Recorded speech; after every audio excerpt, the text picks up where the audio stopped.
Hello, আসসালামু আলাইকুম। আজকে আমি ঘি বানাইয়া দেখাইবো বাংলাদেশি ফ্লেভারে।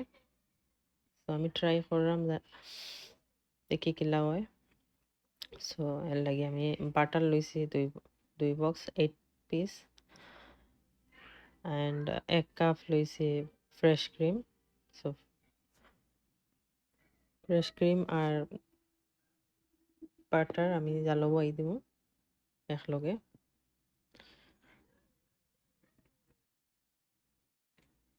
একদম দেশর ফ্লেভার আয়। এই দেশও কিনিয়া ঘি খাওয়া যায়, বাট দেশর কোনো ফ্লেভার পাওয়া যায় না, দামও বেশি। সো নিজে গরো বানাইয়া খাওয়ার টেস্টও আলাদা থাকে। সো আমি জালো বয়াই দিছি লো ফ্লেমে। সো লো ফ্লেমে অ্যাকচুয়ালি ঘিটা বানাইতে হলে লো ফ্লেমে আস্তে আস্তে জাল দিতে হইব, তাড়াহুড়া করলে হইতো না। সো আমি ওলা আস্তে আস্তে আগুন দিয়ে জাল দিলাম। 40 মিনিট পরে আমি দেখলাম তেল বার হয়ে গেছে। চলে আস্তে আস্তে ধৈর্য ধরে লাড়াচাড়া করতে হইব।